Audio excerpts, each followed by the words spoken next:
me, welcome. I'm going to flip my camera around so I can talk with you guys better. Hello. If this is your first time with me, my name is Keelie, and I'm the owner of LoveHopeAdventure.com, where I blog about the marriage relationship, intimacy in marriage, how you can have a deeper relationship with your spouse, and I do some general lifestyle posts and that sort of thing. So I'm going to go ahead and apologize right off that it is possible my internet connection is going to be kind of crummy because it's raining here in the south, and I kind of always have internet problems when we have storms coming through. So if you guys get knocked off and you're struggling or my video quality is bad, I am so sorry. So today I have a confession to make. I am a fixer. I'm a fixer. Who else? Hi, Julie. So glad you came on. So who else out there is a fixer? Or is it just me? Because see, when I see a problem in a friend's life or my husband's life or family members, I want to fix it. I want to fix things. I genuinely care about people. I feel very emotionally drained when someone comes around me who is hurting or struggling or having a problem. Some people say that they think everyone is a fixer. I'm not sure that that's the case, because I think that there are people out there who recognize that they can't fix it for someone, but that they just need to be there for them. And so if somebody comes to me, whether it's a friend or my children or my husband, and they start relaying a problem to me or talking to me about something that's bothering them or an emotion, I immediately get into fixer mode. I want to fix this for them. Why else did they come to me, right? Now, let me tell you, I have some friends who are listeners, who are able to sit there and they don't have an answer to my problem, or maybe they do have an answer to my problem, but they aren't going to share it with me right away because they know I'm just coming to talk. I got to work through this in my mind, and I really struggle with that. I really struggle to sit and listen. When someone starts explaining their problem to me, I start formulating in my mind the plans. Okay, this is how I'm going to help them. This is the advice I'm going to give them. These are the things I'm going to do for them. And I think that there is a place and a time for that, absolutely. I think that we definitely have to, somebody says that that's them, that they try to be a listener more than being a fixer. I will formulate a plan.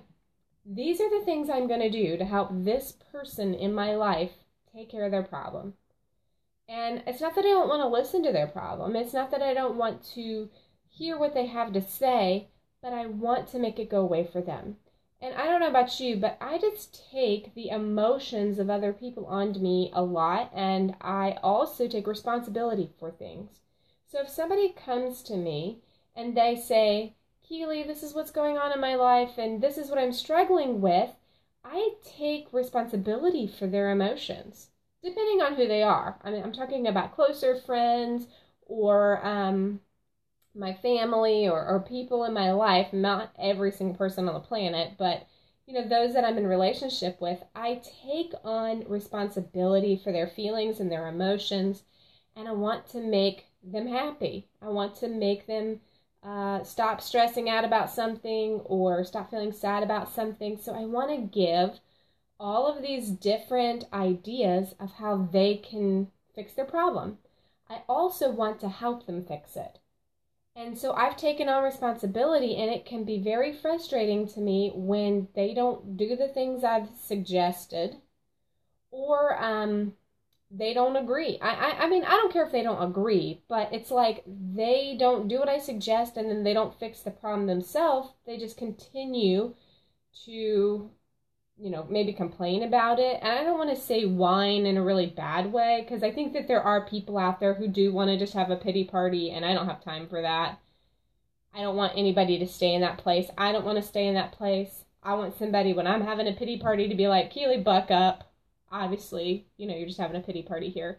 But I am talking about people that I know that have been really struggling with something for a long time, and they're not necessarily whining about it, but the solution isn't clear to them. The problem hasn't resolved, and maybe they've tried some of the things I've suggested, or maybe they haven't, but either way, the problem still exists, and it's not fixed for them, and then because I'm a fixer and I've taken responsibility for fixing their problem, it really bothers me that their problem is still going and that the problem hasn't been fixed.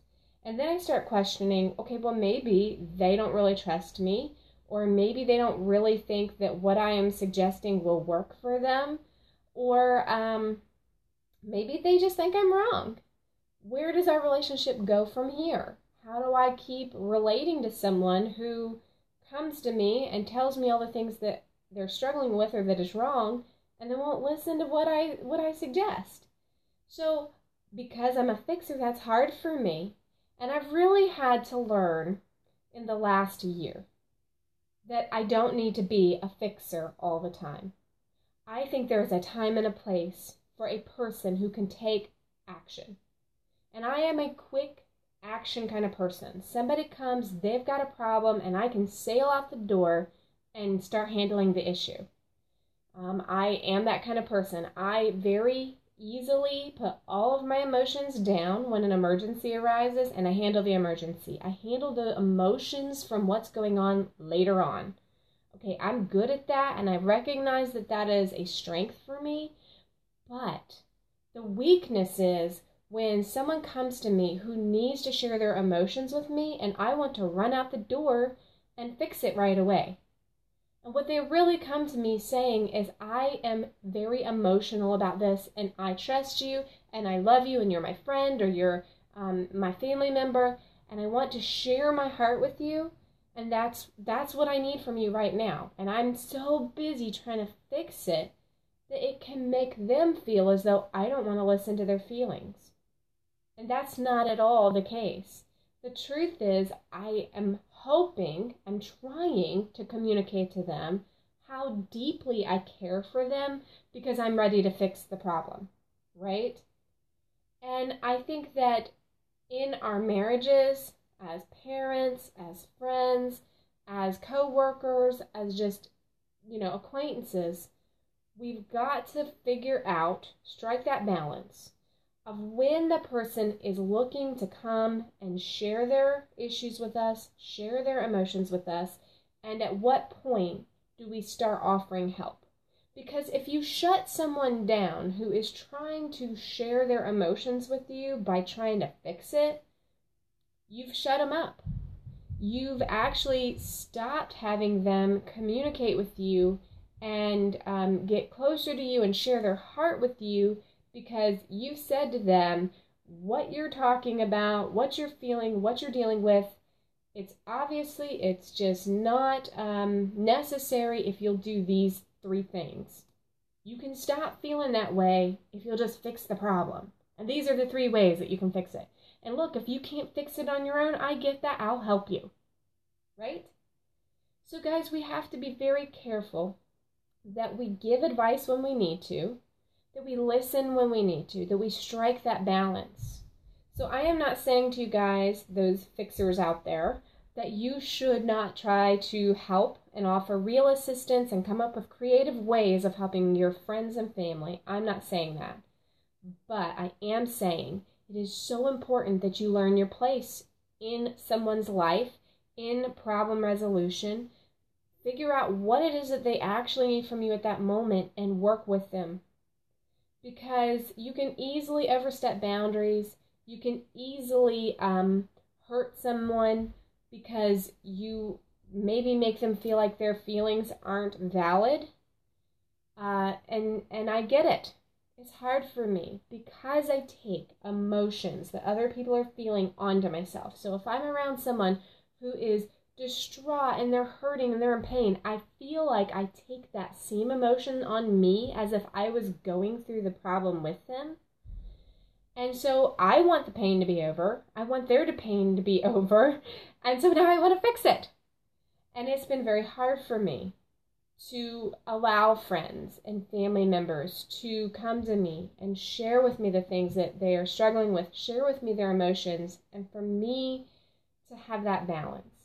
To come up with whatever I got to do to stop taking responsibility for the way they're feeling. Even if it wasn't my fault, okay? It's not my fault that they are having a hard time at work, or that they're having a hard time at school, or that they're struggling in this other thing, but I feel like it is. I feel like it's my job to fix it.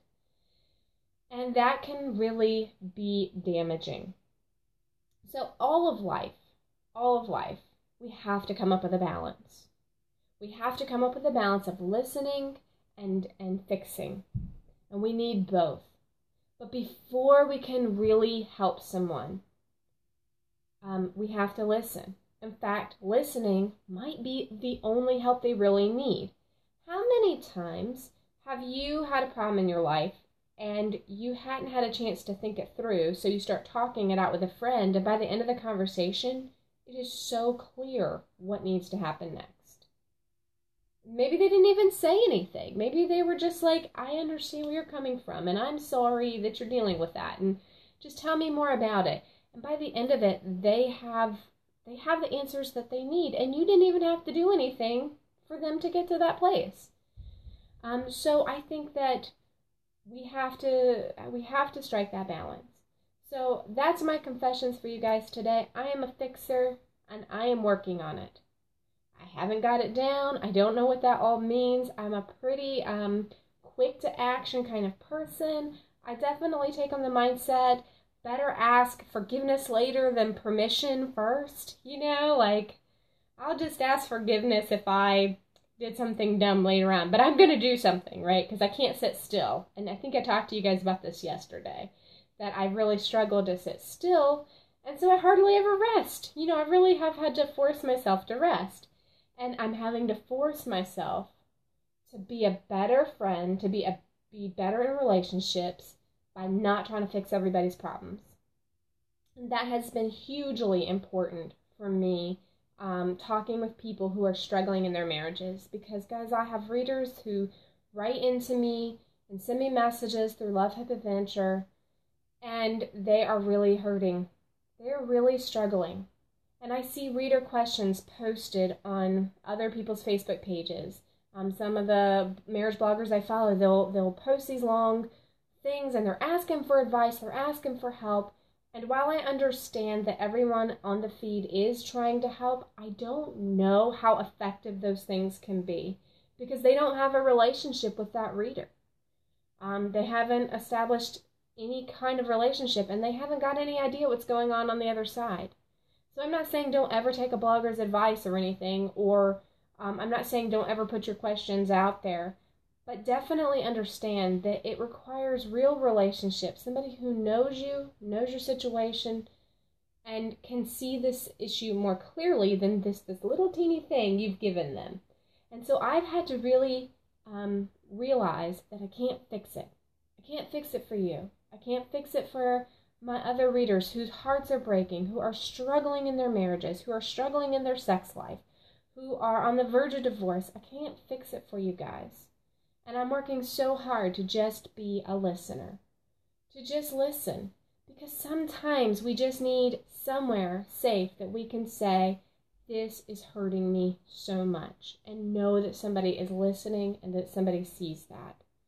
So I want to challenge you guys today that whether you are a fixer or a listener or whatever, that you strike the balance. Whatever area you are weakest in, work to make it stronger, okay? So if you're just a listener and you're not very good at action, build that. Figure out when you're supposed to take action and grow in that area. And if you are the fixer, then grow in the area of listening so that you can be balanced and really help people. Thank you guys so much for joining me today. And if you'd like to see what I've been blogging about, definitely head over to lovehopeadventure.com and you guys can see what's been on my mind this week. I look forward to checking you guys out tomorrow.